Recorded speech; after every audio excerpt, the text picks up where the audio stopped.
The oldest readable tablets from Sumer record barley distributions, not the names of gods. The Sumerians themselves claim their knowledge came from before the cities existed. The oldest tablets recovered from the city of Uruk do not record the names of gods, the creation of the world, or the deeds of kings. They record barley, measurements of barley distributed to workers, quantities of barley stored in temple precincts, allocations of barley calculated in a numerical system that appears fully formed, without precedent. These tablets date to approximately 3,350 BCE, the Uruk IV period, and they represent the earliest known use of writing in human history. The signs are pictographic, pressed into soft clay with a blunt reed, then baked or left to harden in the sun. The subject matter is not cosmic.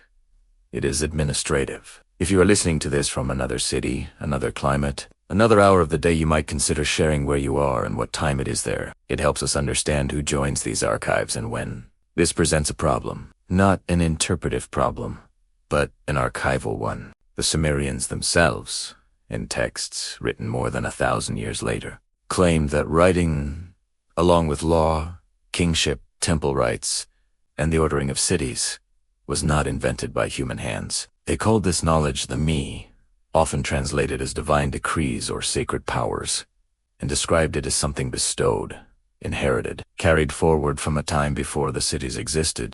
In the mythology recorded in the early dynastic and later periods, the goddess Inanna travels to the city of Eridu to receive the imi from the god Enki, who guards them in his temple. The mi are not symbols or ideas. They are treated as objects, transferable, stealable, something that can be lost or reclaimed. The Keen list, one of the most widely copied texts in the Sumerian archive, opens with a sentence that functions as both history and cosmology. After the kingship descended from heaven, the kingship was in Eridu. This line does not describe the invention of kingship. It describes its arrival. The text continues with a sequence of 8 kings, their reigns measured in lengths that modern scholars describe as implausible: minus 28,800 years, 36,000 years, 43,200 years. Then the text states, without elaboration, the flood swept over. After the flood, kingship resumes. New cities, new dynasties. Reigns measured in years that align more closely with human lifespans, but the continuity is never broken. The institution persists. If the archive is read forward from the earliest material, it begins with grain. If it is read backward from the mythology, it begins with something given. The two readings do not align. The tablets from Uruk IV contain no references to the me. They contain no kings. They do not mention Eridu. They are silent on the subject of divine descent. What they contain are signs for barley, beer, sheep, cloth, and a recurring glyph interpreted as the symbol of the goddess, Inna. The glyph appears on cylinder seals pressed into the clay to mark authority or ownership. Its presence suggests that even in the earliest phase of writing, the temple and the goddess were already central to the distribution system. But the system itself, the notation, the counting, the categories, shows no evidence of gradual development. Proto-cuneiform does not emerge slowly from earlier symbolic traditions. It appears at Uruk in what archaeologists describe as a mature form, capable of recording complex transactions involving multiple commodities, multiple recipients, and multiple time periods. The numerical signs use a sexagesimal system, base 60, which later became the foundation for Sumerian mathematics, astronomy, and the measurement of time. The system is not simple. It is not intuitive. It requires training, standardization, and institutional continuity. The scribes who pressed these signs into clay were not experimenting. They were administering. The tablets were not exploratory texts. They were records of an economy already functioning, already organized, already dependent on written accounting. The question is not whether the Sumerians invented writing. The evidence confirms that they did, at least in the sense that no earlier writing has been found. The question is whether they understood themselves to be inventing it. The mythological texts suggest they did not. They describe their institutions, writing included, as recovered, not created. This is not a claim made once. In one text, B1 scribe. It is a recurring pattern across Sumerian literature. Knowledge is portrayed as restoration. Civilization is portrayed as memory. The kings who built temples were said to be rebuilding them on ancient foundations. The laws they issued were described as renewals of earlier decrees. Even the flood, in later tradition, does not end the world. It interrupts it. What comes after is continuation. So the problem is this. If the earliest physical evidence of writing records barley, textual tradition claims writing came from the gods, which one reflects how the Sumerians understood their own archive? And if the answer is both, then the contradiction is not ours to resolve. It is theirs. It was written into the structure of their memory from the beginning. What were they recording when they pressed signs into clay for the first time? A new system, or the remnant of an older one? The tablets from Uruk IV are difficult, not because of what is on them, but because of what is missing. They show an economy in motion, officials at work, commodities moving in and out of storerooms, and yet they withhold the explanations a modern reader expects. They do not pause to define their own signs. They do not explain their procedures. They assume a system already understood by everyone who mattered. A typical Uruk IV tablet is divided into zones. One edge may carry the seal impression of an official. The main face may hold vertical columns of signs, and the reverse may contain totals. The clay is often thick, rectangular, and fits comfortably in one hand. The impressions are still pictorial. A barley sign may resemble a head of grain. A jar of oil is a schematic container. A sheep is represented by a stylized animal form. Numerals are wedge-like strokes or circular impressions placed beside the commodity signs. What appears is a surface optimized for quantity and category, not narrative. No verbs, no connective syntax, no statements about why these numbers matter. Only notations of so much. For this, to that party. The range of commodities is broad enough to suggest a complex institutional apparatus. Barley appears again and again, joined by emmer wheat, beer, fish, wool, textiles, and animal rations. Personnel can sometimes be inferred from signs that later come to mean worker, overseer, scribe, or priest. But at this stage they function more as labels than as full words in the later sense. The tablets also indicate time, but not through naments or years linked to kings. Instead, time seems to be measured in work periods, deliveries, or rations per day. The writing system is sufficient to manage obligations over time, yet it does not yet tell a linear story.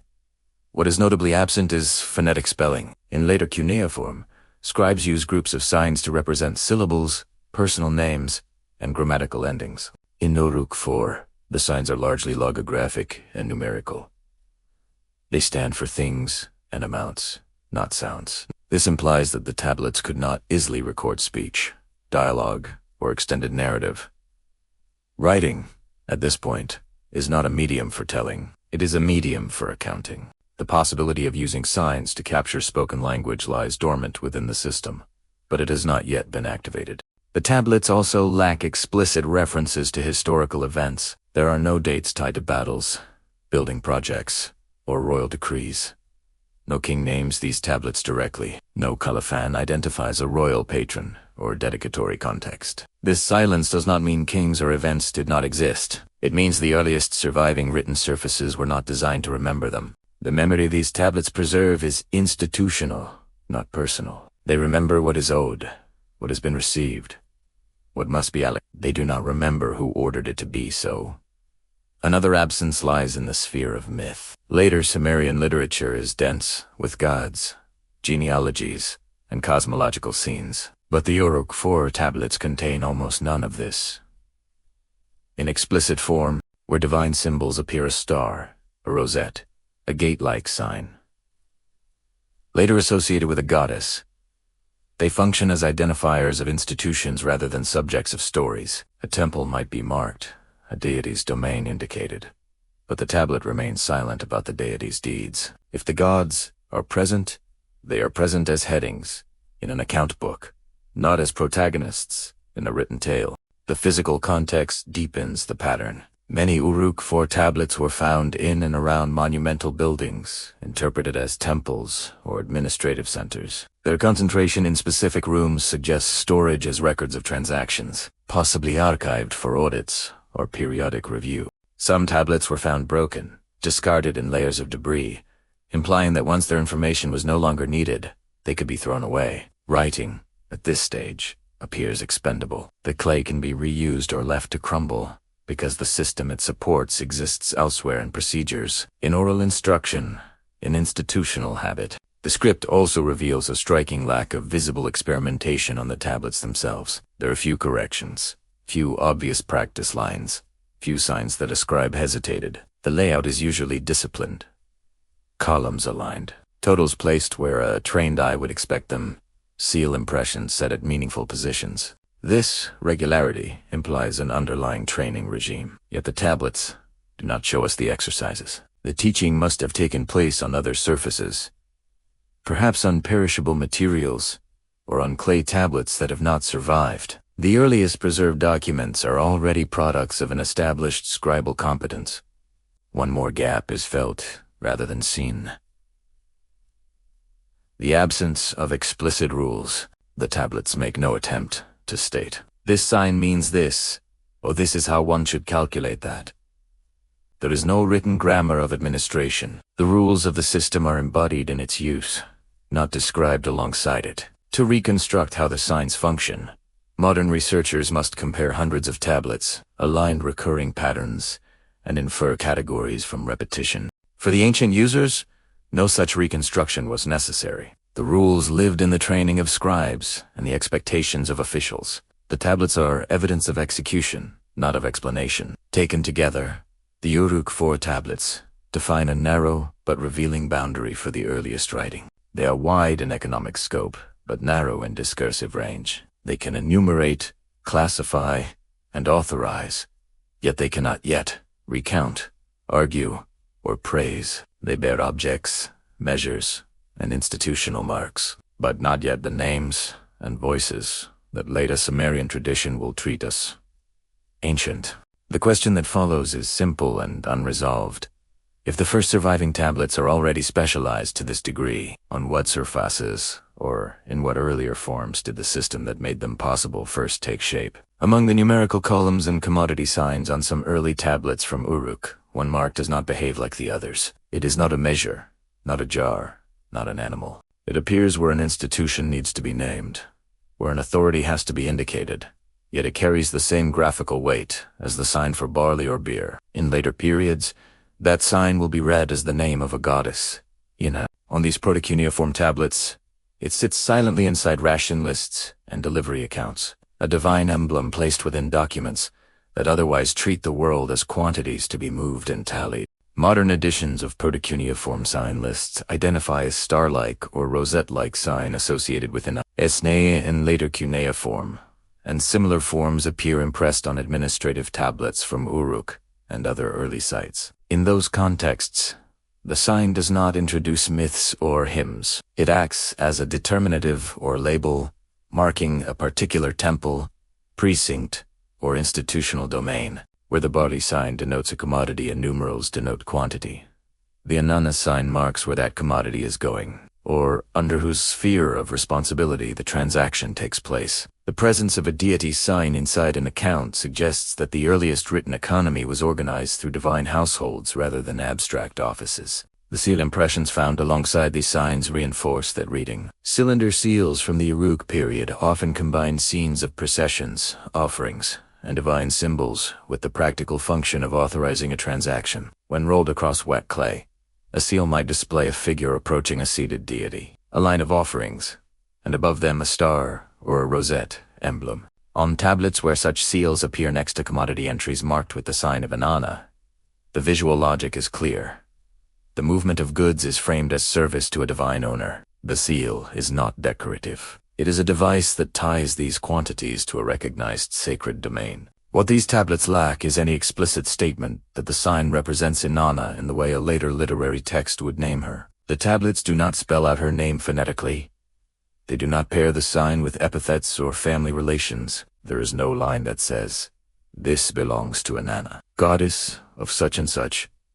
The sign functions as a graphic anchor, not as a sentence. This implies that the association between symbol, deity, and institution was carried in the minds and training of officials, not in the explicit wording of the document. The writing reflects a shared understanding that did not need to be explained on the clay itself. This use of a divine sign inside economic records suggests a particular way of viewing property and obligation. The grain, wool, and labor recorded in these tablets are not simply the holdings of a temple as a building or a city as a civic unit. They are treated as belonging to a divine person whose emblem stands in the text. When a figure of authority applies a seal beside the Inanna sign, the act acknowledges both institutional and divine oversight at once. In practice, this means that failure to meet a quota or misallocation of goods would not only violate an administrative rule, but also disturb a relationship coded as sacred. The tablet encodes this by quietly placing a deity where a modern ledger would place a corporate name. At the same time,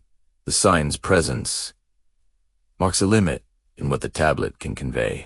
It indicates that there is a cult, a temple, rituals, and narratives behind the symbol. But none of this appears in writing on these documents. The scribes who used the sign would have known hymns, temple, procedures, and festival calendars tied to Inanna's cult. Yet those elements remained in oral or performative spheres. The written record captures only the flow of goods that sustains that cult. The sign stands at the threshold between a world of stories and a world of accounts, letting one world be glimpsed but not fully entered. Later, Sumerian tradition describes Inanna as a recipient and transmitter of the me, the decrees or capacities that structure civilization, including kingship, priesthood, and the arts of measurement. Seen from that later perspective, the early appearance of her sign in administrative documents implies that the management of resources was already conceptualized as part of a divine order. By placing a symbol inside protocuneiform accounts, the scribes were not merely tagging a building. They were aligning economic operations with a pre-existing hierarchy of roles and powers that they treated as older than any individual temple staff. The tablets, however, remain silent about how this alignment was first established. They do not record the decision to use Inanna's sign as an institutional marker. They do not preserve a decree stating that certain fields, herds, or workshops have been assigned to her domain. The writing shows us only the system in operation, not its inception. We see a world where a deity-s emblem has already become part of the grammar of administration, but we do not see the moment when that emblem crossed from ritual object or cult image into the narrow space of numerical accounts. This leaves an unresolved question at the heart of these early records. When the sign of Inanna appears beside numbers in grain, is it marking the divine origin of the institution, or simply the institutional claim over the goods? And how would a scribe of Uruk have distinguished between those two possibilities? The earliest line of the king list does not describe an election, a conquest, or a moment of innovation. It states simply, after the kingship descended from heaven, the kingship was an heir. The phrasing presents kingship as an arrival rather than an invention, something bestowed from above and received below. The text then names two rulers for that first city, Alalum, who ruled for 28,800 years, and Alalgar, who ruled for 36,000 years. These figures are not approximations. They are specific, recorded in the same deliberate manner used for later kings whose reign lengths fall within human scale. The text offers no apology for the numbers and no explanation of how such durations might be understood. After Eridu, the kingship moves to Batibera, then to Larak, Sippar, and Sur. Each city receives kingship in turn, and each eventually falls or is defeated. The pattern repeats with mechanical consistency. 5 cities, 8 kings, a combined total of 385,200 years, depending on the manuscript consulted. Then the text records a single sentence that divides all of Sumerian history into 2 epics. The flood swept over. No elaboration, no description of water, death, or divine judgment. Just a statement that the flood occurred and that it interrupted the sequence. What follows is not a new beginning, but a resumption. The next line reads, after the flood had swept over, and the kingship had descended from heaven, the kingship was in Kish. The phrasing mirrors the opening line almost exactly, except now it specifies a second descent. Kingship does not re-emerge from survivors rebuilding in the ruins. It descends again, as if it must be given twice, because the flood removed it once. The new kings in Kish have shorter reigns, measured in decades or centuries rather than tens of thousands of years, but the structure remains identical. Cities rise, receive kingship, fall, and pass it to the next in line. The flood changes the scale of time, but not the pattern of transmission. The text treats both the antediluvian and post-diluvian kings as part of a single continuous institution. There is no break in genre. The pre-flood kings are not mythological figures set apart by a different narrative mode. They are listed with the same grammatical construction, the same formulaic phrasing, the same attention to sequence as the later dynasties that can be verified through archaeology and contemporary inscriptions. One of the best preserved versions, the Weld-Blundell prism, presents this material on a clay prism inscribed around 1800 BCE, centuries after most of the kings it names had ruled. The scribe who wrote it did not separate legend from record. He copied the entire sequence, as though it were of equal documentary weight. This continuity creates a problem for interpretation. If the antediluvian section is symbolic or mythological, why is it written in the same style and format as the historically attested dynasties? If it is intended as factual memory, how is the reader meant to reconcile reign lengths that exceed the span of known human life? The text offers no markers to resolve the ambiguity. It does not say in those days time was measured differently, nor does it frame the long reigns as metaphor. It simply presents them as data, inscribed alongside the reigns of rulers whose tombs and inscriptions have been excavated. The phrase descended from heaven appears twice in the text. Once before the flood, once after. In both cases, it precedes the establishment of kingship in a city. The phrasing does not describe a ritual coronation, nor does it attribute the descent to a specific god handing authority to a human ruler. It is passive, impersonal, and abrupt. Kingship itself is the subject. It descends. The city receives it. What is implied is not that a particular king was chosen by the gods, but that the office of kingship, the institution, the structure, the authority originates from a realm above the earth and is delivered downward into human cities. The descent is treated as an event in time, something that happened and could be recorded. The cities named in the antediluvian section have a curious relationship to the archaeological record. Eridu has been excavated and shows occupation layers dating back to the 6th millennium BCE, far earlier than the emergence of writing.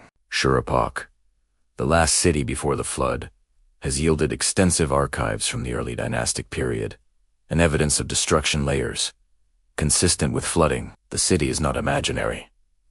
Its ruins exist, yet the text places it at the end of an era measured in cosmic durations, ruled by kings whose names do not appear in any other document and whose reigns stretch across geological time. The king list treats these names and numbers as part of the same historical record that later includes Gilgamesh, a ruler whose existence is confirmed by contemporary inscriptions. The flood itself is given no narrative expansion within the king list. Other Sumerian texts describe the flood at length, the construction of a boat, the survival of a king named Ziusudra, the intervention of gods, but the king list compresses all of this into a single line. The omission is deliberate. The purpose of the text is not to tell the story of the flood, but to track the movement of kingship across time. The flood is relevant only because it interrupts that movement, requiring kingship to descend a second time. What matters to the compiler is not the water, but the break in continuity and the mechanism of restoration.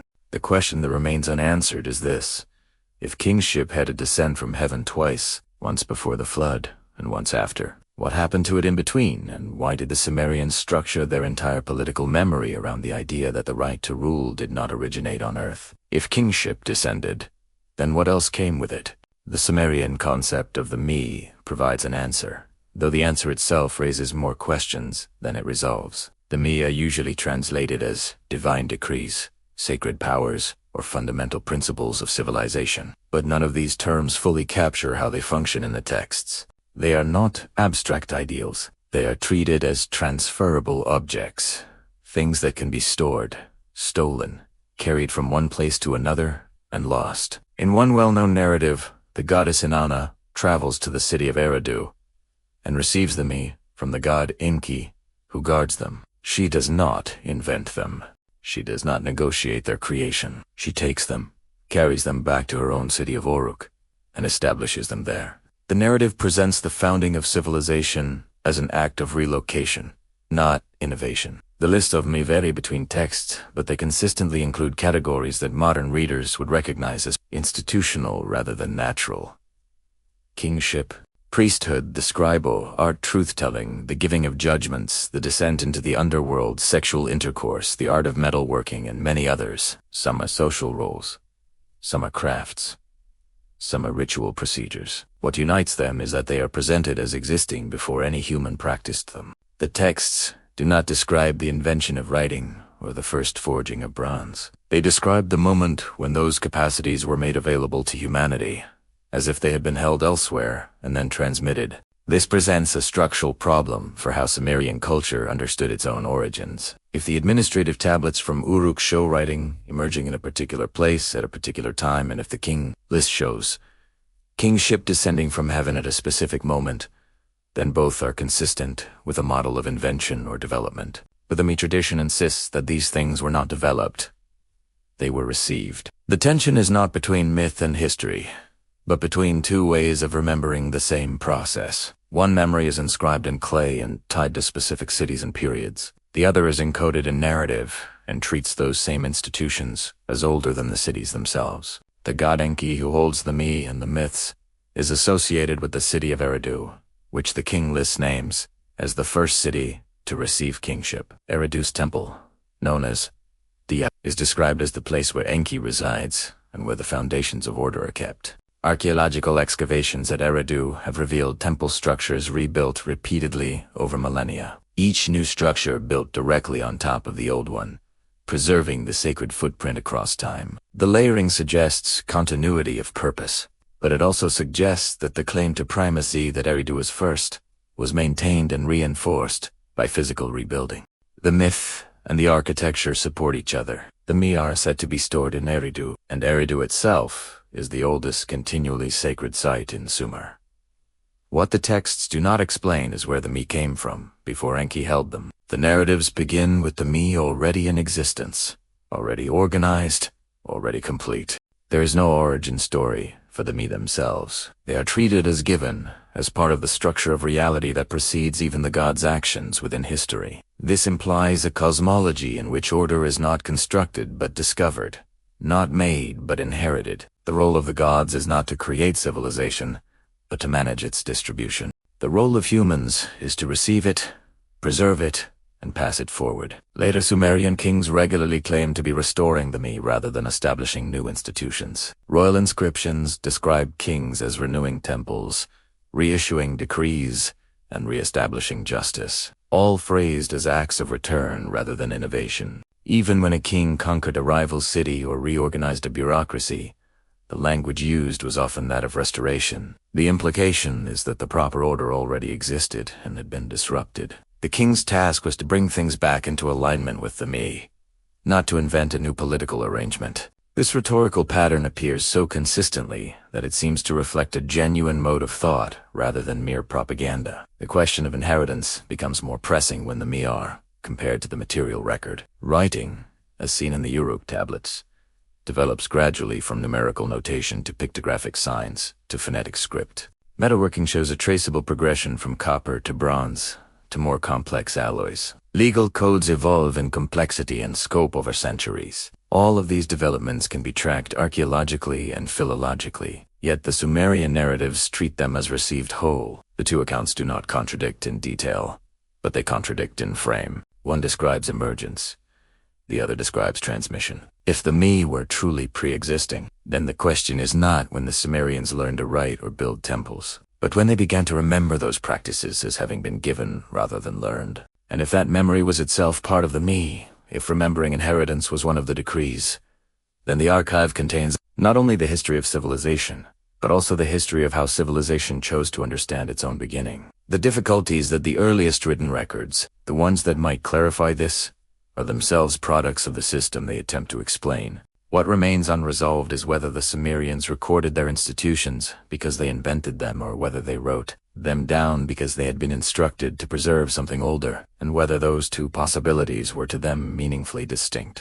Before the pictographic signs for barley, sheep, or cloth appear in the Uruk archive, there are tablets that contain only numbers. These numerical tablets predate the full proto-cuneiform system by several generations and represent a stage in which writing was not yet capable of recording objects, only quantities. The impressions are simple, circular marks made with a stylus tip, wedge-shaped strokes pressed at angles, and occasionally larger circular impressions made by the blunt end of a reed. The arrangement of these marks follows patterns that later become the sexagesimal numerical system. Base 60, which the Sumerians used for measuring grain, land, time, and labor. What these tablets lack is any indication of what is being counted. They are records of magnitude without subject. The existence of these numerical-only tablets suggests that the first purpose of writing was not communication, in the sense of transmitting ideas or narratives, but administration in the sense of tracking obligations and quantities. The system did not begin by naming things. It began by counting them. The pictographic signs that appeared later, barley, jars, animals, were added to a numerical framework that was already functioning. This sequence implies that the Sumerians understood writing first as a tool for managing resources, and only later adapted it to specify what those resources were. The question is whether this reflects a gradual invention, or whether the numerical phase itself was already a specialized deployment of a counting system that existed in another form. The numerical signs are not arbitrary. They use different shapes and sizes to represent different orders of magnitude, and the relationships between them are consistent across tablets from different sites and periods. A small circular impression might represent 1 unit. A larger circular impression might represent 10. A wedge-shaped stroke placed at a particular angle might represent 60. The precision of these conventions suggests that the system was not emerging through trial and error on the tablets themselves. The tablets are records made by people who already knew how to count in a standardized way. The clay surface preserves the output of that knowledge, not the process of its formation. What remains unclear is how this numerical system was transmitted before it was written. If the conventions for representing 1, 10, 60, and higher multiples were already established when the first tablets were pressed, then those conventions must have been taught, memorized, and standardized through oral instruction or practical demonstration. The tablets show us the end result of training, but not the training itself. There are no surviving exercises, no practice tablets where a novice scribe tries out different ways of marking quantities and makes mistakes. The earliest numerical tablets are competent. They assume a literate numeracy that does not explain itself. The sexagesimal system itself is mathematically sophisticated. It allows for easy division into halves, thirds, fourths, fifths, sixths, tenths, twelfths, fifteenths, twentieths, and thirtieths. A range of factors that makes it extremely practical for dividing rations, land, and labor among groups of workers. A base 10 system, which seems more intuitive to modern users, does not divide as cleanly. The choice of base 60 implies that the system was designed with specific administrative needs in mind, or that it was inherited from a context where those needs had already been formalized. Either way, it does not resemble the kind of counting system that emerges naturally from everyday human interaction with small quantities. It resembles a tool built for large-scale institutional management. The numerical tablets also reveal something about the social context in which they were used. They are not personal records. They do not appear in private houses or scattered across residential areas. They are concentrated in the same monumental buildings where the later protocuneiform tablets are found. Temples, storehouses, administrative complexes. This distribution suggests that the ability to read and write numbers was restricted to a specific class of officials. The system was not public. It was institutional. The knowledge it required was guarded, taught only to those who needed it to fulfill a particular role within the temple or palace economy. At the same time, the tablets themselves are impermanent. Once a transaction was completed, or a period of accounting had closed, the tablet could be discarded. Many numerical tablets show no sign of long-term storage. They were not treated as precious objects or sacred texts. They were tools. Their value lay in their function, not in their preservation. This raises a question about memory. If the earliest written records were disposable, then what mechanism preserved the institutional knowledge that made those records intelligible? The answer cannot be found in the tablets alone. It must have resided in the continuity of personnel, in the training of scribes, in the oral transmission of procedures and categories that the tablets themselves never fully describe. The numerical tablets mark the threshold between a world without writing and a world dependent on it. They show a society that had already developed complex administrative structures, standardized measurement, and hierarchical control over resources. but had not yet developed the means to specify in writing what those resources were. The numbers exist, the system functions, but the subject remains implicit, carried in the memory of those who made and read the marks. If writing began as counting, and counting began as administration, then the question is not when the Sumerians learned to write, but when they decided that the movement of goods required a permanent numerical trace, and what kind of obligation or oversight made that permanence necessary. Alongside the economic tablets from Uruk, there exists another category of inscription that serves no immediate transactional purpose. These are lexical lists. Long sequences of signs arranged in thematic groups, copied and recopied across generations. Some lists catalog professions, others group types of birds, plants, wooden objects, or stone vessels. The profession lists are particularly revealing because they do not describe what a shepherd or a smith does. They simply name the role, one after another, in columns that sometimes run for hundreds of entries. The lists do not argue for the existence of these roles. They assume them. They are inventories of a social order, treated as stable enough to be memorized. The earliest profession lists from Uruk include signs that later come to mean priest, scribe, smith, potter, weaver, fisherman, shepherd, and merchant. The categories are not scattered randomly. They are grouped by domain, religious offices clustered together, craft specialists in another section, agricultural workers in another. The grouping implies a conceptual taxonomy, a way of dividing society into functional types that was already operational when the list was written. The list does not explain why these divisions matter or who established them. It presents the categories as given, as though the social structure being recorded had been in place long enough to become the subject of pedagogical repetition. These lists were not archival records in the sense that economic tablets were. They were teaching tools. Scribes learning the cuneiform system copied profession lists as part of their training, memorizing both the signs and the categories they represented. The act of copying reinforced not only literacy but also a particular vision of social order. To become a scribe was to internalize a map of roles and hierarchies, to learn that society was divided in specific ways, and that those divisions were significant enough to be written down and preserved. The profession lists functioned as both curriculum and ideology, embedding a picture of the world into the training of those who would administer it. What the lists do not show is the origin of the categories themselves. There is no list that begins with first there was the shepherd, then the smith, then the priest.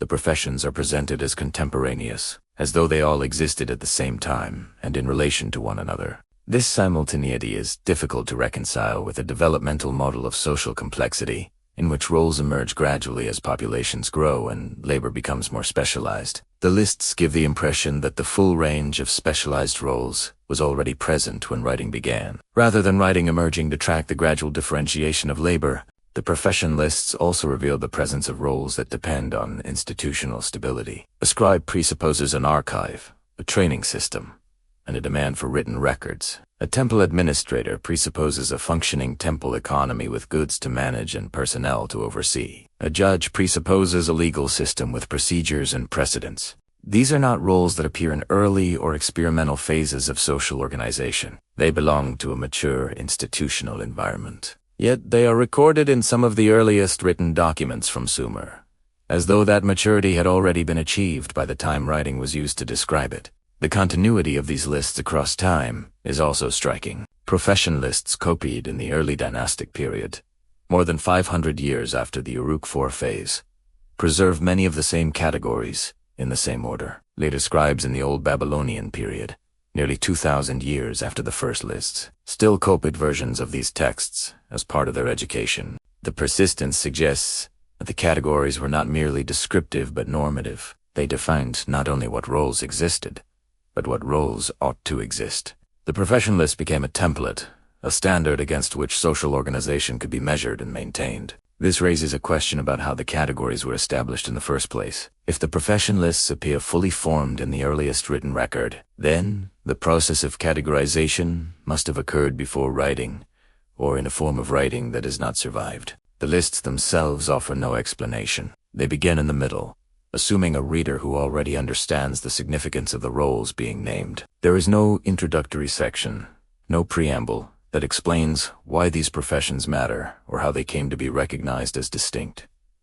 The list is confident. It knows what it is cataloging. The profession lists also imply a centralized authority capable of defining and enforcing these categories. The roles listed are not freelance occupations. They are positions within an institutional framework, most of them tied directly to temple or palace administration. The scribe, the priest, the overseer, the ration distributor. All of these depend on a system that assigns them tasks, compensates them, and recognizes their authority. The list does not describe independent actors. It describes a hierarchy. And that hierarchy is presented as though it were natural, as though the structure of society were as stable and knowable as the structure of the cuneiform sign system itself. What remains unanswered is whether the profession lists record a social order that had developed organically in Sumer, or whether they reflect an older template that was being applied or restored. If the categories were inherited rather than invented, then the lists are not descriptions of contemporary reality, but reproductions of an earlier model. And the question becomes not when these roles first appeared, but when they were first written down as a system to be preserved. The king list divides all of Sumerian history with a single line. The flood swept over. The phrase appears without preparation, without explanation, and without description. It is placed between the reign of Uruk, king of Uruk, who ruled for 80,600 years, and the resumption of kingship in the city of Kish after the waters receded. The flood is not treated as myth, legend, or cautionary tale. It is treated as a historical marker, the boundary between two eras of political continuity. What the text does not explain is how much time passed, how many generations were lost, or what survived the interruption. The phrase is mechanical in tone. It does not say the great flood destroyed the world, or the gods sent water to punish humanity.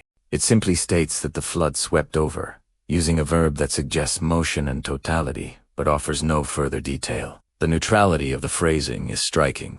Other Sumerian texts, such as the flood narrative preserved in the Eridu Genesis and later Akkadian versions, describe the flood at length, the construction of a boat, the survival of a righteous king, the intervention of gods who regretted their decision.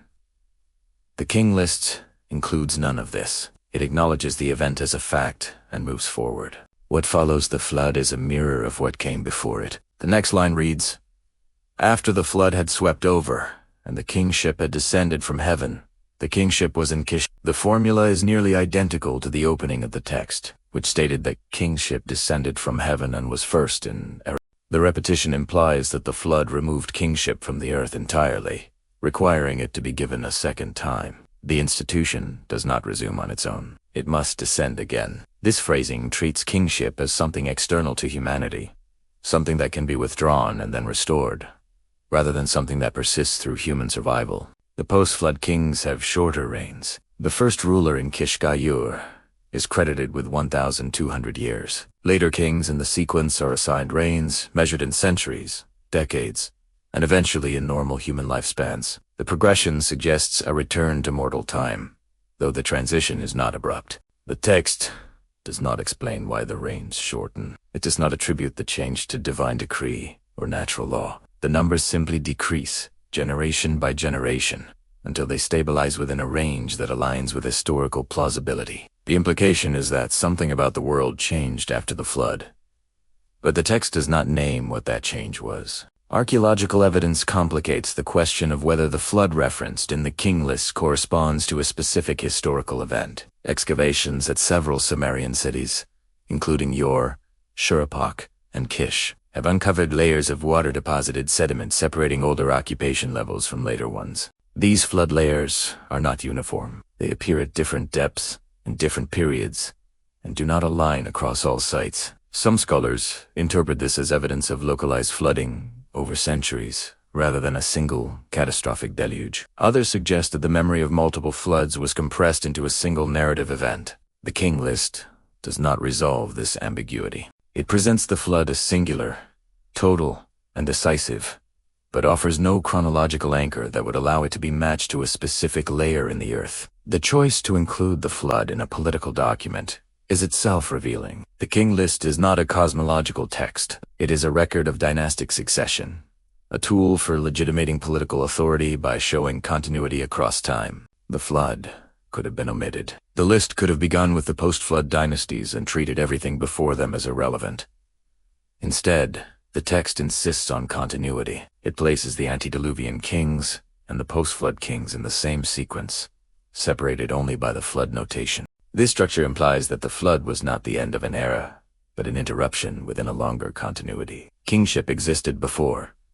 Kingship exists after. The flood is the break, but not the beginning. What the text leaves unspoken is how the memory of the pre-flood kings was preserved. If the flood was as total as the phrase swept over implies, then no archives, no inscriptions, no physical records from the antediluvian period should have survived. Yet the king list names those kings, records their cities, and assigns them reign lengths with the same precision used for later rulers. The knowledge must have been transmitted in some form: oral tradition, reconstructed genealogies, or records kept in a place that was not submerged.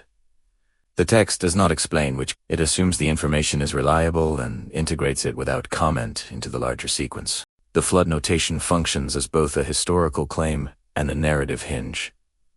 It divides time. It explains discontinuity, but it also preserves continuity by insisting that what came before was not erased, only interrupted. The question the text raises but does not answer is whether the resumption of kingship after the flood represents the restoration of an older order, or the beginning of a new one, and whether the Sumerians themselves saw a difference. The earliest proto-cuneiform tablets from Uruk were not found in a royal residence or a civic hall. They were excavated from a complex of monumental buildings known as the Ione Precinct, a temple district associated with the goddess Inanna. The tablets were concentrated in specific rooms within these structures, often near large courtyards, storage chambers, and areas interpreted as administrative offices. The location is significant.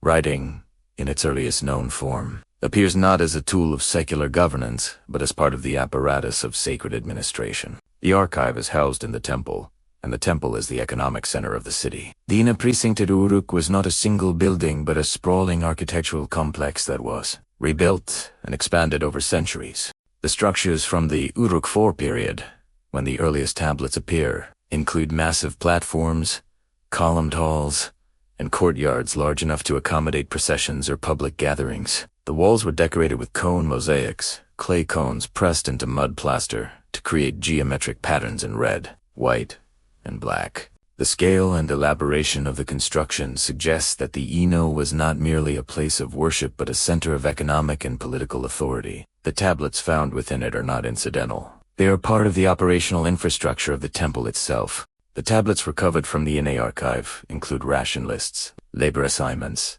and inventories of goods entering and leaving temple storerooms. They record the distribution of barley to workers, the allocation of textiles to officials, and the delivery of animals for slaughter or breeding. The quantities involved are large, indicating that the temple controlled significant resources and employed a substantial workforce. The tablets do not describe rituals, hymns, or theological doctrines. They describe logistics. The temple functioned as a redistributive center, collecting surplus from agricultural production and reallocating it according to a system of obligations and entitlements that the tablets both reflect and enforce. What remains unclear is whether the temple's economic role preceded writing or whether writing emerged in order to manage the temple economy. The two possibilities are not easily separated. If the temple was already collecting and distributing resources on a large scale, then the emergence of writing would represent a response to the complexity of that system, a way to track obligations that could no longer be managed through memory alone. But if writing was introduced as part of a new administrative model, then the temple economy might have expanded because writing made larger-scale coordination possible. The tablets themselves do not clarify the sequence. They show the system in operation, but not its origin. The physical organization of the archive also suggests institutional sophistication. The tablets were not stored haphazardly. They were grouped by type and function, with ration records in one area, livestock accounts in another, and personnel assignments in a third. Some tablets were found in clusters, as though they had been bundled together and stored on shelves or in baskets. Others were found discarded in fill layers, suggesting that once their information was no longer needed, they were thrown away and replaced with new records. The pattern indicates that the archive was actively managed. that records were periodically reviewed, and that the system distinguished between current and obsolete information. The connection between the temple and the goddess Inanna is reinforced by the presence of her symbol. On many of the tablets and cylinder seals found in the the star or rosette emblem appears alongside administrative notations, marking the institution under whose authority the transactions took place. The tablets do not describe Inanna's mythology or enumerate her attributes. They assume her presence as a fact of institutional life. The goddess is not a distant figure invoked in prayer. She is the proprietor of the storerooms, the overseer of the labor force, the recipient of offerings and tribute. The economy documented in the tablets is structured as service to her household. This arrangement raises questions about the relationship between religious and economic authority in early Sumerian. In later periods, temples and palaces are often distinct centers of power, with separate archives and separate chains of command. But in the Uruk IV period, no clear palace structure has been identified. The monumental architecture is concentrated in the ENA, and the tablets are found there. If there was a political authority separate from the temple, it has left no written trace. The implication is that at the moment when writing begins, the temple is not merely a religious institution but the primary mechanism of social organization. The gods, or their representatives, control the resources. The scribes who record those resources are temple personnel. Writing itself is a sacred technology, developed and deployed within a sacred context. The NA archive also reveals something about the transmission of scribal knowledge. The consistency of sin usage across tablets from different rooms in different years suggests that scribes were trained according to a standardized curriculum. They learned the same signs, the same numerical system, the same layout conventions. This training must have taken place within the temple complex, perhaps in rooms adjacent to the archive itself. The tablets are the products of a scribal school, though no explicit pedagogical texts from this period survive. The profession lists and lexical lists that appear slightly later may reflect the contents of that training. But the earliest tablets show only the finished work.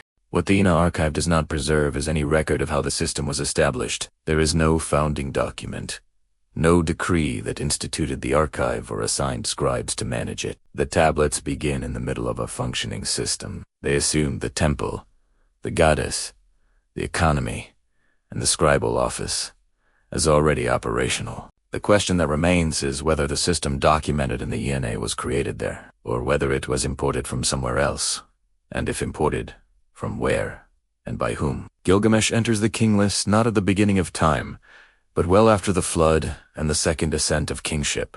The text places him as the fifth king of Uruk I, dynasty of Uruk, assigning him a reign of 126 years, and notes that he built the wall of Uruk, linking his rule to a specific work of construction. His name appears there in the same formulaic style as other rulers. But unlike most figures in the list, Gilgamesh is also known from independent inscriptions and from the epic tradition that would later surround him. His presence at the junction of record and story exposes how the Sumerian archive handled rulers who moved from administrative memory into legendary status. Archaeologically, Gilgamesh is not as visible as some later kings, but there are indications that the figure was treated as a historical ruler within the scribal tradition. A number of early texts from the city of Shuruppak and other sites include personal names formed with the element Gilgamesh, suggesting that his name was used in ordinary onomastics, as historical rulers' names often were.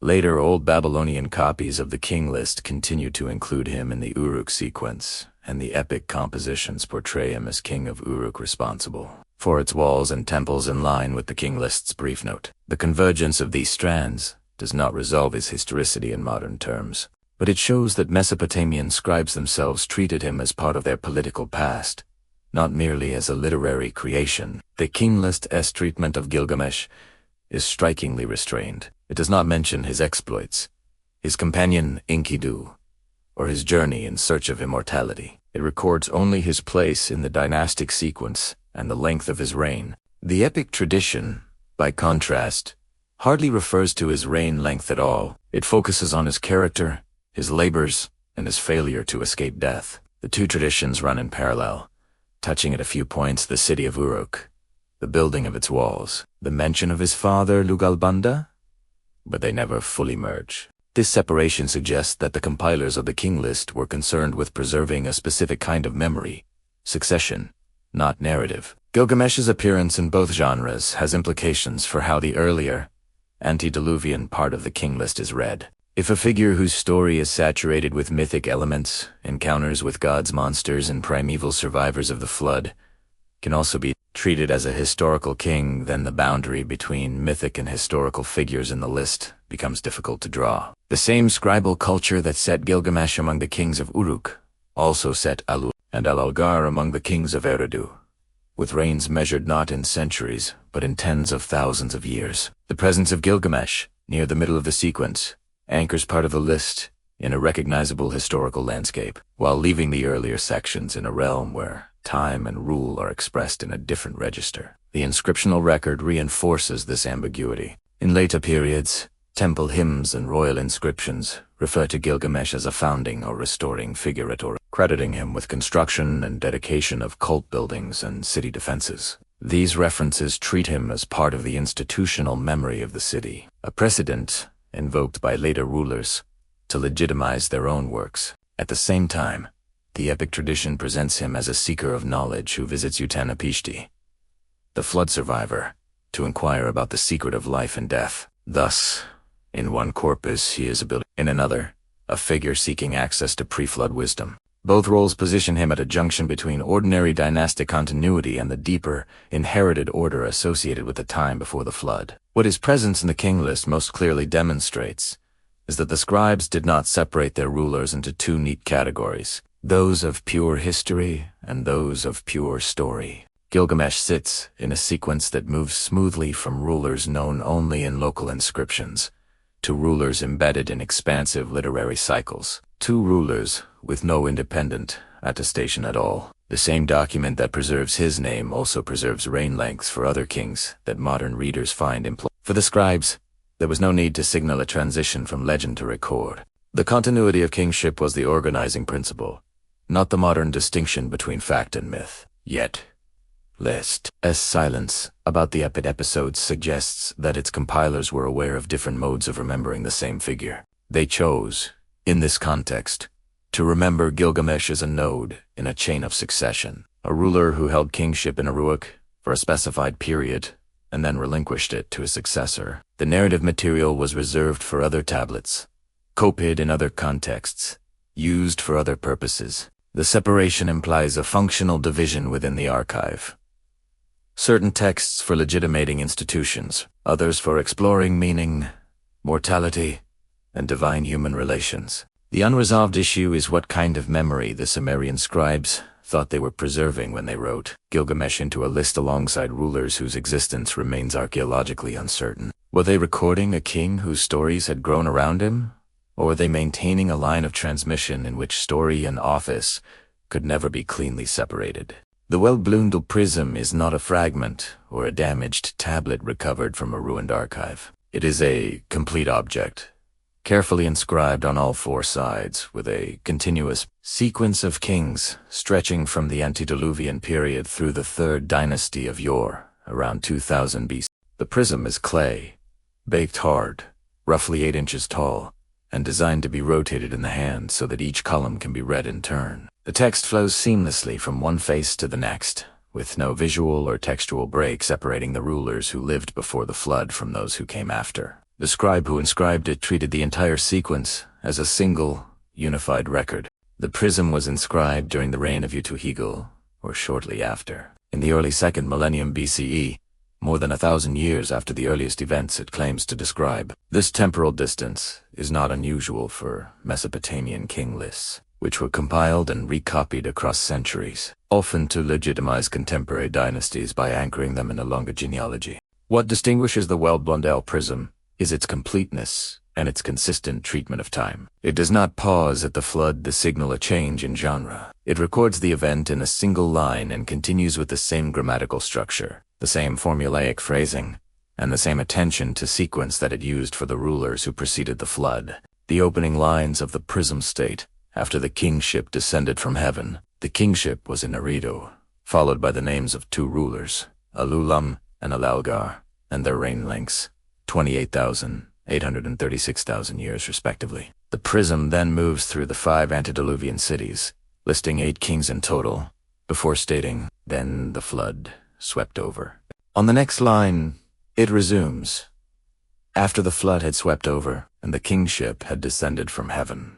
The kingship was in The repetition of the descent formula links the two eras structurally. The flood interrupts the sequence, but it does not reset it. Kingship continues. The institution is the same before and after. The physical form of the prism reinforces this continuity. Unlike tablets that can be read in isolation, a prism requires the reader to rotate the object, moving from one column to the next. In a continuous motion, the text wraps around the surface, creating a sense of circularity and return. There is no beginning or end in the spatial sense.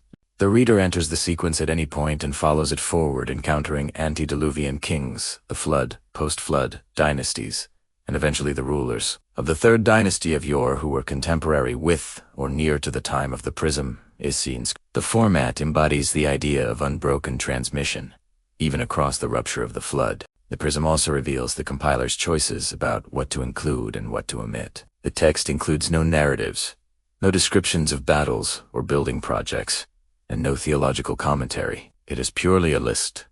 City, ruler, reign length, next ruler, next city. This austerity is deliberate. The compiler had access to a much larger body of traditions, including the flood narratives, the Epic of Gilgamesh, and royal inscriptions that describe specific deeds. Yet, the prism excludes all of this. It preserves only the skeleton of succession, the framework that holds the institution of kingship together across time. The implication is that this framework was considered more essential than the stories that surrounded individual rulers. The reign lengths recorded on the prism posed the same interpretive problem, seen in other versions of the king list.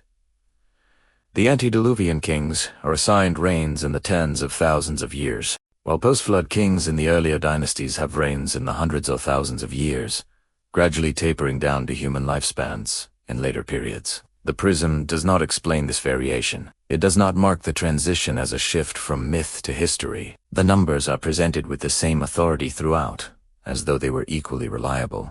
Modern readers struggle with this, but the scribe who inscribed the prism apparently did not. The numbers were copied from earlier sources, standardized in some cases, and integrated into a coherent sequence.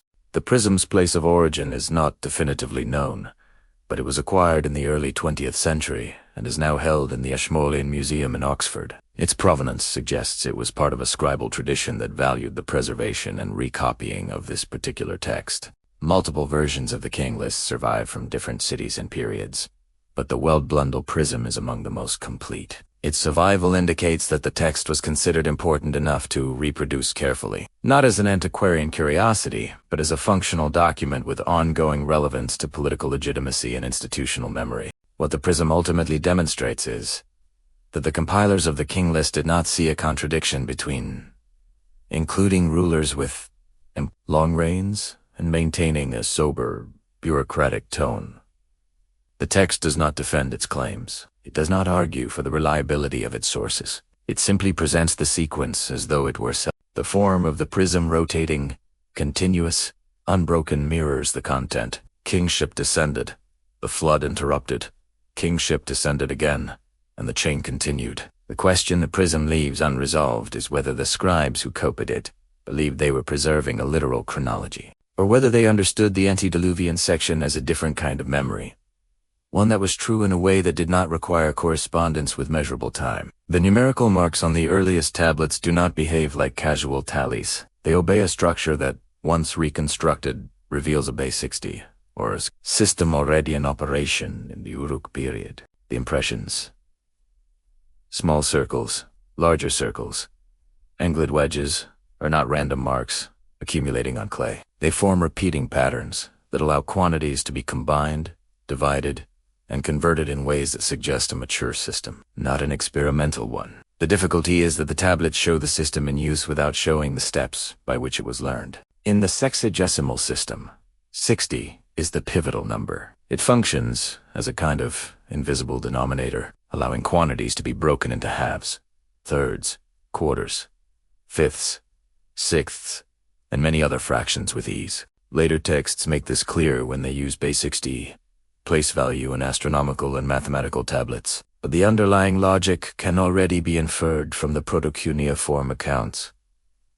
Rations, measures of grain, and allocations of land are expressed in units that combine like parts of six, allowing scribes to calculate shares for multiple workers or households without leaving awkward remainders. This structure suggests that the system was adapted to institutional needs, redistributing goods in ways that could be checked and recombined. What remains unclear is how such a system came into being. The tablets do not contain tables of multiples or explanations of why 60 was chosen rather than 10, 12, or another base. There is no didactic text that says, "Here's how to count in 60s. Instead, the numerical traces appear already normalized. Different signs stand for different orders of magnitude, and their combinations are consistent. The absence of visible experimentation on the tablets implies that the experimentation, if it took place, happened elsewhere, in oral teaching, in perishable media, or in a span of time that left no surviving records. The written evidence shows only the settled form.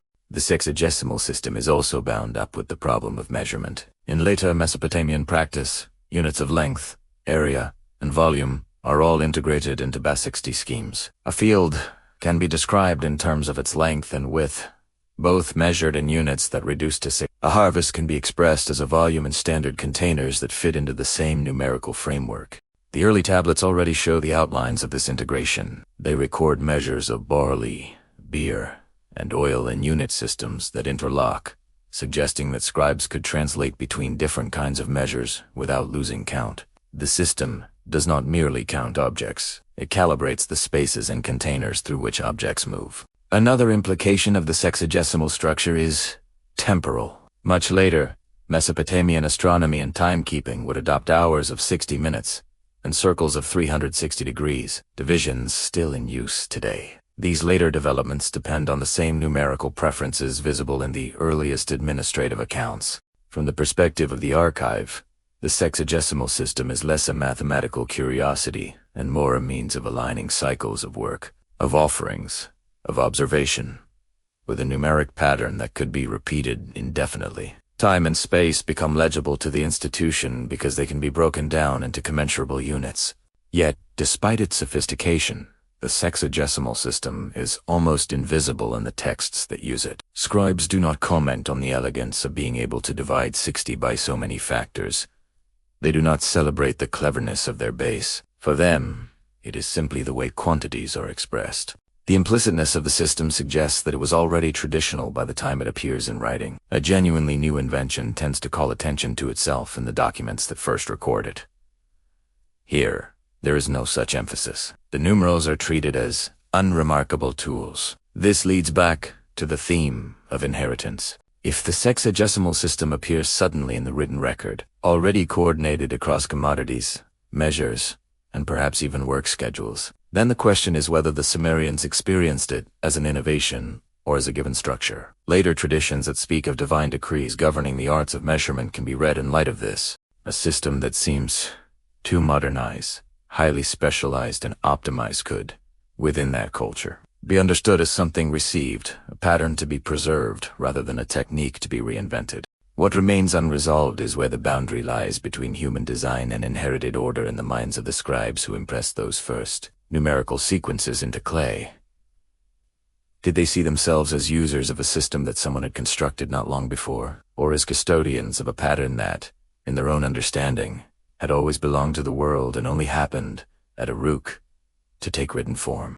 The city of Uruk appears late in the antediluvian sequence, just before the brief notation that the flood swept over, and later tradition associates its last king with a different kind of text, a tablet of instructions. The instructions of Uruk present a father, Uruk, addressing his son Ziusudra with a series of maxims and warnings framed as counsel given in a city that stands on the edge of disaster. The text does not describe the flood directly. It does not mention rising waters or divine decisions. Instead, it preserves a voice speaking in the calm before a disruption that the audience knows will come. But the characters do not name. The tablet itself, known from old Babylonian copies, contains lines that range from practical advice, do not steal, do not move boundary stones, do not speak arrogantly, to more general reflections on human behavior. It reads as a wisdom text, but its attribution ties it to a specific moment in the king list.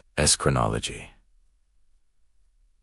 Shuruppak, as the last pre-flood city, Ziusudra, as the figure who will later survive the flood in other narratives. The association suggests that ethical instruction, the handing down of norms from father to son, was imagined as part of what persisted through the break in time. The kingship that would later be said to descend from heaven after the flood is, in this text, preceded by a human attempt to transmit order by speech and writing. The instructions do not explain why they are being given. There is no reference to impending judgment, no direct anticipation of a flood. The urgency that later readers perceive comes from the external knowledge that Shuruppak is the last city before the line in the king list. Within the text itself, the tone is measured and didactic. The father speaks as if he is participating in a long-standing tradition of instruction, not initiating something new. This framing aligns with the broader Sumerian tendency to present institutions and norms as inherited rather than invented. Shuruppak is not portrayed as an innovator but as a transmitter, passing on rules that, in the logic of the culture, already existed before him. The choice to cast the final pre-flood king as a teacher rather than a conqueror is significant. In other royal inscriptions, kings boast of building walls, digging canals, or expanding territories. Here, the emphasis is on boundaries of another kind. Moral limits, social expectations, appropriate speech. The text treats the ordering of behavior as a royal concern, and the act of instruction as part of kingship's responsibilities. If the flood represents a break in institutional continuity, the instructions represent an attempt to secure continuity of another sort. A continuity of conduct and memory that might survive, even if cities and archives do not. The surviving copies of the instructions of Shuruppak come from centuries after the period in which the text is set, copied by scribes as part of their curriculum. This distance raises the question of how much of the text reflects genuine older material and how much reflects later reconstruction. The scribes who copied it treated it as ancient, placing it among other texts described as from before the flood. In doing so, they made Shuruppak not only a historical city but a symbol of a lost moral order. The tablet becomes both a memory of a king and a model for instruction in the present, collapsing the gap between eras.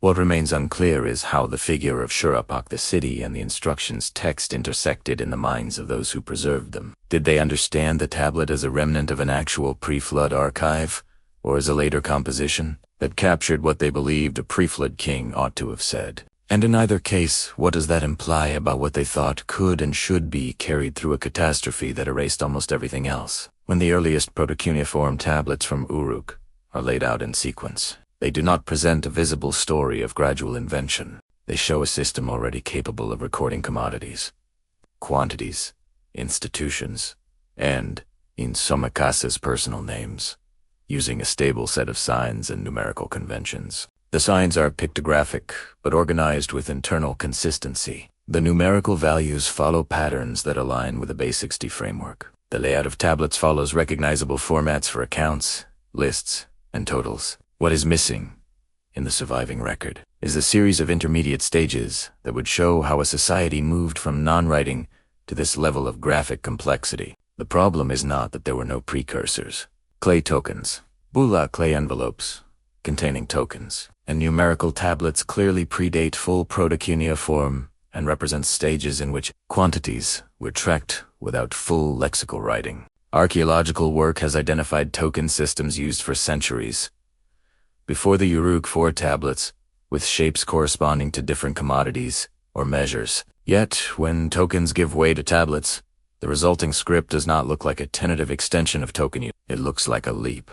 The tablets compress categorization and institutional marking into a single surface that behaves as though its users already shared a settled repertoire of signs and conventions. From a linguistic perspective, the earliest tablets present another difficulty. They are only partially readable. Protocuneiform signs are largely logographic, representing things, roles, or institutions, and often lack phonetic indicators that would tie them securely to spoken Sumerian words. Later cuneiform texts, where phonetic values are explicit, allow modern scholars to reconstruct backwards and assign probable readings to earlier signs. But the earliest strata do not themselves explain how signs map onto speech. There is no preserved phase where scribes slowly experiment with phonetic complements or annotate signs to clarify pronunciation. Linguistically, the script appears in a state that already presupposes a trained community who knew how to read it, even if that knowledge is only partially recoverable now. The absence of clear intermediate stages also affects the way the origin of Sumerian as a language is understood. Sumerian is a language isolate. It has no known relatives in the surviving record, which means there is no comparative linguistic family tree to situate it. When it first appears in written form, it is already capable of expressing complex administrative, legal, and, later, literary content. The script initially underrepresents grammar, focusing on content words rather than inflectional endings or function words. As phonetic writing increases, the language's morphology becomes more visible, but by that time the script is already conventionalized. There is no early phase, where very simple, rudimentary Sumerian sentences are written in a way that transparently reflects spoken structure. Again, the first intelligible layer is one of maturity, not of emergence. This pattern complicates any attempt to align linguistic development with the narrative of invention. If writing had developed slowly in direct response to spoken Sumerian, one might expect to see early scribes struggling to represent particular sounds, testing different combinations of signs, or leaving alternative spellings that gradually converge. The proto-cuneiform record does not show this. Variation exists, but it is not the kind of variation that traces a visible learning curve. It is the variation of different schools or local practices within an already shared system. The scribal habits visible in the tablets suggest organized training and standardization, not a workshop of trial and error frozen in its first attempts. The same absence is visible in the way different functional genres appear almost simultaneously. Administrative accounts, lexical lists, and numerical tablets from the late 4th millennium BCE already presuppose a division of labor within the script.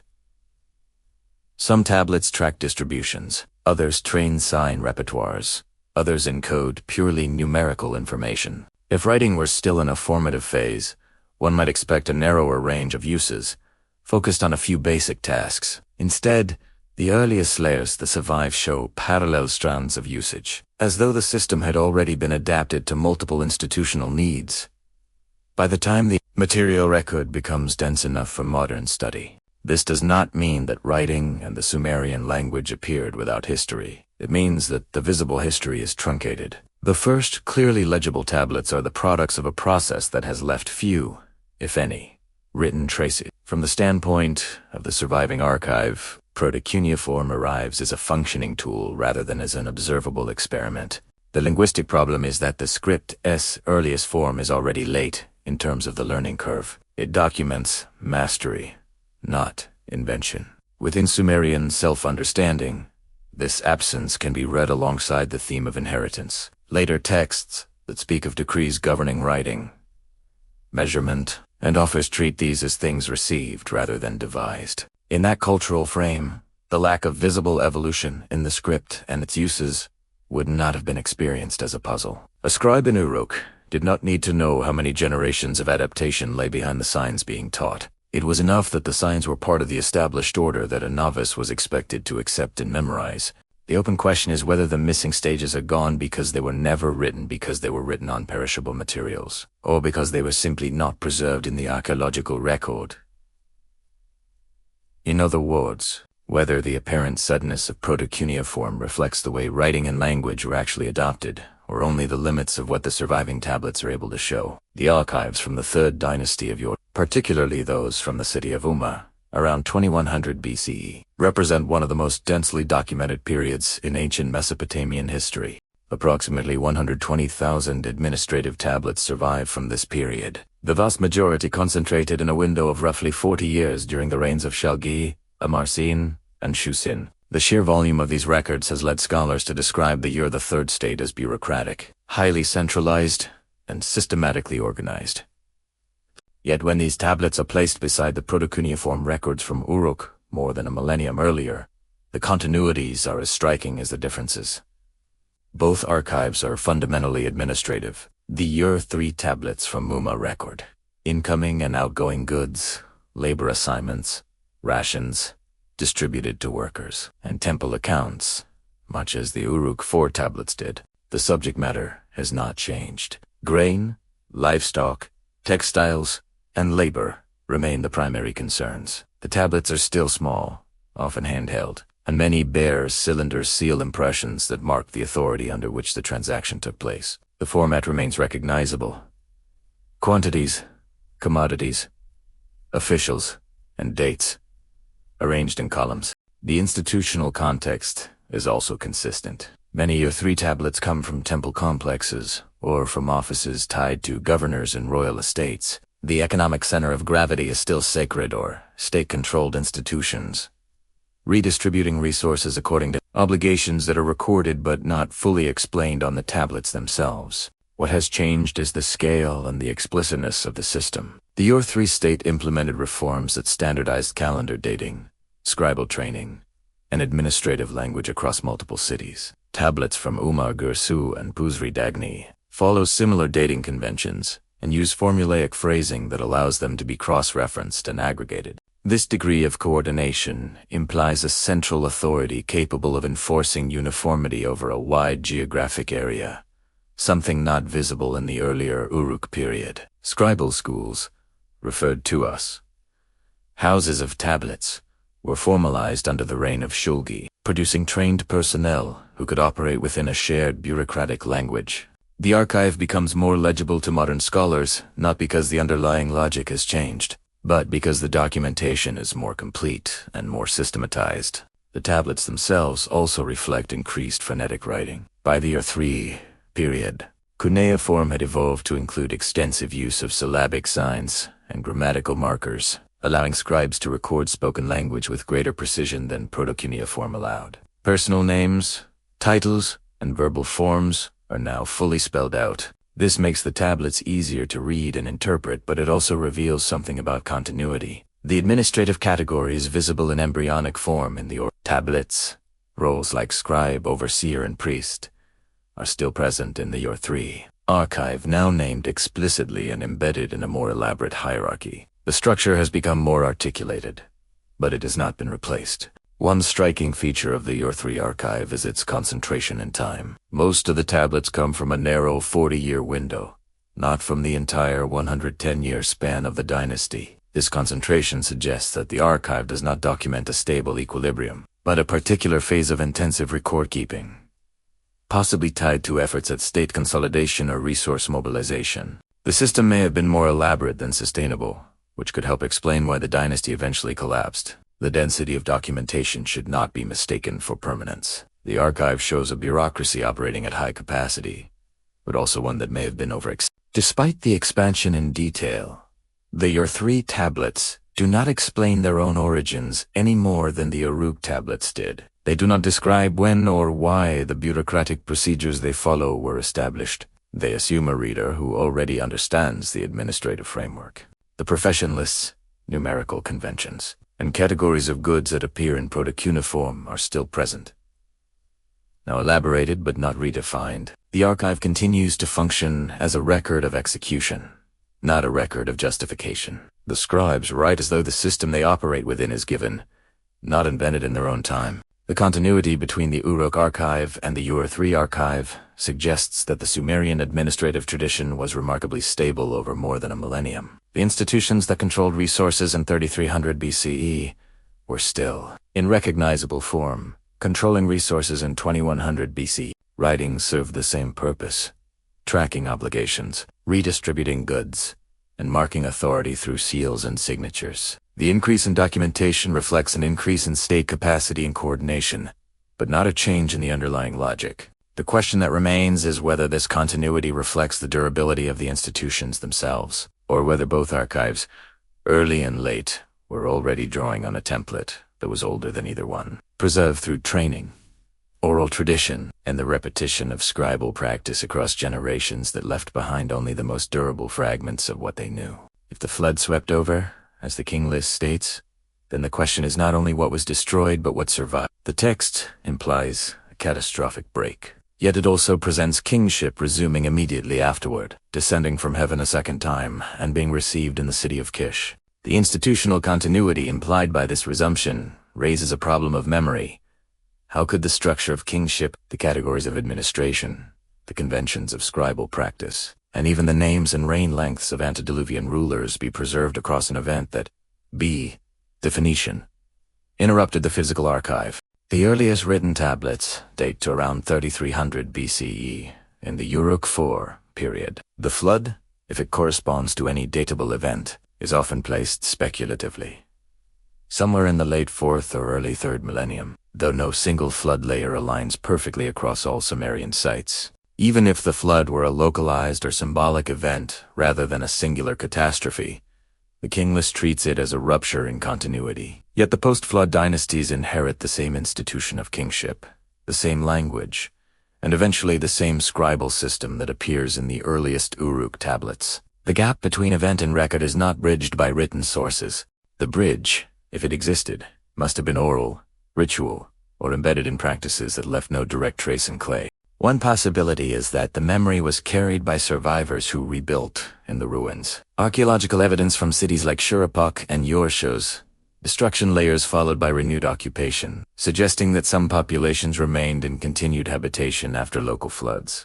If a core group of officials, priests, or trained scribes survived, they could have transmitted the institutional knowledge orally or through demonstration, re-establishing archives once the physical and social conditions allowed. This scenario depends on the resilience of a trained class and the stability of their role across generations, even in the absence of continuous written documentation. Another possibility is that the memory was not preserved linearly, but reconstructed retrospectively. Later, Sumerian scribes, compiling king lists and genealogies centuries after the events they describe, may have assembled fragments of oral tradition, local memory, and legendary material into a coherent sequence. The antediluvian kings, with their impossibly long reigns, may represent not individual rulers, but dynasties, eras, or symbolic figures compressed into single names. The continuity visible in the king list could be an artifact of the compilation process rather than evidence of unbroken transmission. In this reading, the post-flood scribes created the appearance of continuity by integrating pre-flood material into a framework that made sense within their own time. A third possibility, consistent with the Sumerian self-understanding reflected in the Me tradition, is that the knowledge was not merely remembered, but was understood as inherently imperishable. If kingship, writing, and the social order were treated as divine decrees rather than human inventions, then the flood could destroy cities, populations, and archives without erasing the underlying pattern. The pattern would remain, held by the gods, and could be retransmitted to humanity when conditions allowed. From this perspective, the resumption of kingship after the flood is not a problem of memory but a repetition of the original descent. The institution does not need to be remembered because it can be given again. Each of these possibilities addresses the memory problem differently, but none of them can be verified directly from the archive. The tablets from Uruk do not explain how scribes were first trained. The king list does not describe the process by which pre-flood rulers were remembered. The Me tradition does not specify how divine decrees were preserved through catastrophe. The archive begins in the middle, after the gap, and assumes a continuity that it does not document. The silence is not an oversight. It reflects the nature of the archive itself. It records outcomes, not origins. The memory problem also touches on the question of language. If Sumerian was the language of administration before the flood, and if the flood interrupted the transmission of literacy, then how did Sumerian remain the language of the archive when writing resumed? Language can persist orally without literacy, but institutional language, the specialized vocabulary of scribes, officials, and temple personnel, is more fragile. It depends on continuous training and use. If that training was interrupted, the resumption of Sumerian administrative writing after the flood would require not only the survival of the spoken language, but the survival of the institutional context that gave it meaning. This is not impossible, but it requires a degree of social continuity that sits uneasily with the scale of disruption implied by the king list as flood notation. What the archive ultimately reveals is that institutional memory in Sumer was not stored exclusively in tablets. The tablets are the visible surface of a much larger body of knowledge. Oral instruction, ritual performance, apprenticeship, and shared conventions that were never fully written down. The flood, whether literal or symbolic, represents a test of that larger body of knowledge. If continuity was maintained, It was not because every detail was inscribed in clay and preserved in fireproof vaults. It was because the people who carried the knowledge, the priests, the scribes, the officials, survived, adapted, and taught the next generation. The unresolved question is whether that continuity was real, reconstructed, or divinely ordained in the minds of those who recorded it. And whether the archive itself, by beginning after the gap, was designed to make the question unanswerable. Around the same time that Proto-Cuneiform tablets appear at Uruk, another system of writing emerges in Egypt, tied to the consolidation of the early dynastic state and the unification of Upper and Lower Egypt under a centralized kingship. Egyptian hieroglyphic and hieratic scripts appear in the late 4th millennium BCE, roughly contemporary with the Uruk IV period, and they too are first visible in contexts that are administrative and royal rather than narrative or mythological. The earliest inscriptions label goods, mark ownership, and record the names of officials and rulers. Both Mesopotamia and Egypt, at nearly the same moment, develop writing as a tool of institutional control. The parallels extend beyond timing. Egyptian administrative records from the Old Kingdom, particularly from temple and royal estates, document the same kinds of transactions visible in Sumerian tablets. Distributions of grain, allocations of labor, inventories of livestock, and tallies of goods moving in and out of store. The format is different. Egyptian scribes wrote on papyrus and pottery as well as stone, while Sumerians favored clay, but the function is identical. Both systems assume centralized institutions capable of collecting surplus, redistributing it according to established norms, and maintaining written records to track obligations over time. Both systems also depend on a trained scribal class that operates within a standardized framework of signs, measures, and categories. What is notable is that the two systems develop independently. There is no evidence of direct borrowing of script or administrative technique between Mesopotamia and Egypt in this early period. The sign systems are entirely different. Cuneiform is impressed into clay with a stylus, while hieroglyphic writing is painted or carved. The languages are unrelated. Sumerian is an isolate, while Egyptian belongs to the Afro-Asiatic family. Yet, despite the lack of contact or influence, both cultures arrive at similar solutions to the problem of managing complex economies. Writing emerges in both places, not as a medium for storytelling or philosophy, but as a bureaucratic necessity. The implication is that certain forms of social organization, centralized redistribution, hierarchical administration, large-scale labor coordination, create similar pressures that favor the adoption of permanent record keeping. The Egyptian archive, like the Sumerian one, also shows an absence of visible experimentation. The earliest hieroglyphic inscriptions are already systematic, using standardized signs and following recognizable conventions. There is no phase in which Egyptian writing appears tentative or incomplete. By the time the script is visible in the archaeological record, it is already capable of recording names, titles, quantities, and dates. This pattern mirrors the Sumerian experience. Writing appears suddenly, fully functional, and embedded in institutions that seem to have been prepared to use it. The developmental stages, if they existed, are not preserved. Yet the Egyptian tradition, unlike the Sumerian one, does not frame its institutions as inherited from a pre-flood era or descended from heaven. Egyptian ideology places the origin of kingship and writing in the time of the gods, but it does not insert a catastrophic break between divine and human rule. The king is understood as a living god, a direct continuation of divine authority rather than a recipient of an institution that must be periodically restored. The Egyptian archive treats the present order as unbroken. There is no notation equivalent to the flood swept over. The continuity is assumed from the beginning and maintained through the concept of mat, the cosmic order that the king is responsible for upholding. Writing, in this context, is a tool for maintaining that order, not for recovering it. This difference in framing raises questions about why two cultures, developing similar administrative technologies at similar times, understood their origins so differently. The Sumerians remembered kingship as something that descended twice, interrupted by a flood. The Egyptians remembered kingship as something that had always been present, embodied in the person of the ruler. Both systems function in similar ways. Recording, redistributing, controlling, but they narrate their own legitimacy through contrasting models of time and continuity. The Sumerian model is one of rupture and restoration. The Egyptian model is one of perpetual stability. The parallel emergence of writing in Egypt and Mesopotamia also complicates any attempt to locate a single origin for civilization. If the development of writing and centralized administration occurred independently in two regions, then the pressures that drive these developments are not unique to one place or one tradition. They are responses to conditions, population growth, agricultural surplus, social stratification that can arise in different environments. The Sumerian claim that their institutions were inherited rather than invented does not find an echo in Egypt, where the same institutions are claimed as native and divine. The difference is not in the structure of the institutions, but in the way each culture chose to remember how those institutions began. What remains unclear is whether the similarity between Sumerian and Egyptian archives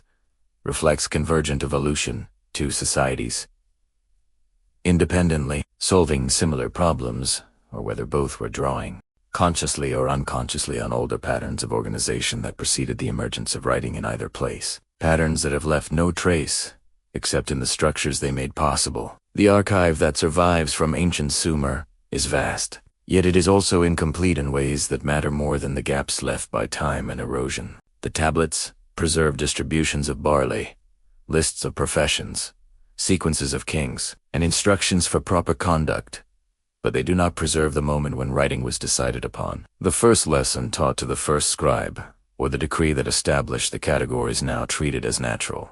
The archive begins after these decisions were made. It operates as though the framework it inhabits requires no explanation. What remains unwritten are the records that would clarify whether the Sumerians experienced their institutions as inventions or as inheritances, and whether they themselves saw a meaningful distinction between the two. There is no tablet that says, in this year, kingship was first given to humanity. The king list states that kingship descended from heaven, but it does not describe the event. There is no witness account, no ceremonial text, no dedicatory inscription marking the moment. The phrase appears as a statement of fact embedded in a genealogical sequence, not as the subject of its own narrative. If there was a tradition that elaborated on how the descent occurred, who received it, and what form it took, that tradition either was never written or has not survived. The silence leaves the claim untethered. It is asserted, but not demonstrated, remembered, but not explained. Similarly, there is no document that records the invention of the sexagesimal system. The numerical tablets show the system in use, fully operational, but they do not show the reasoning that led to the choice of base 60 or the process by which the conventions were standardized. Modern scholars can reconstruct the mathematical advantages of the system, but they cannot point to a text where a Sumerian scribe reflects on those advantages or attributes the system to a particular individual or divine decree. The system is simply there, embedded in the practice of counting and measuring, as though it had always been part of the structure of reality. If there was ever a moment when the system was new, that moment left no mark in the written record. The same gap appears in the realm of the me. Later narratives describe the me as objects held by the gods and transferred to humanity. But no text explains what the me were before the gods held them, or whether they were made or simply discovered.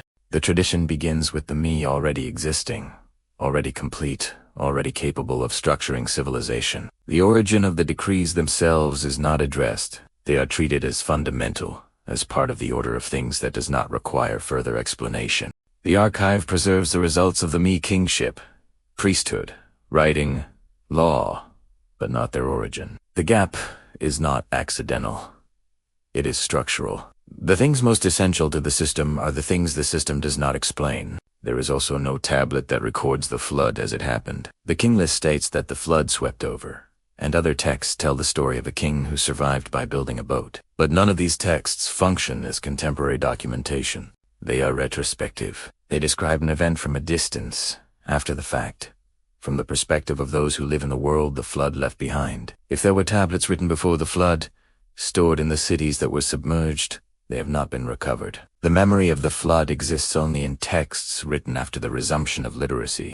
The break in the archive mirrors the break in time. What was lost in the flood includes, necessarily, the records that would confirm or deny the scale of the loss. The profession lists catalog the roles that existed in Sumerian society, but they do not explain how those roles came into being or who first defined them. The lexical lists that scribes copied for centuries assume the categories they list, but they do not justify them. A reader of the list learns that there is a role called scribe and another called priest, and another called smith, but the list does not say when these roles were distinguished from one another, or whether they emerged gradually or were established all at once. The list is descriptive, not historical. It tells what is, not how it came to be. The missing text is the one that would narrate the differentiation of labor, the assignment of functions, and the moment when society became complex enough to require written categories to organize itself. What the archive ultimately withholds is the record of its own beginning.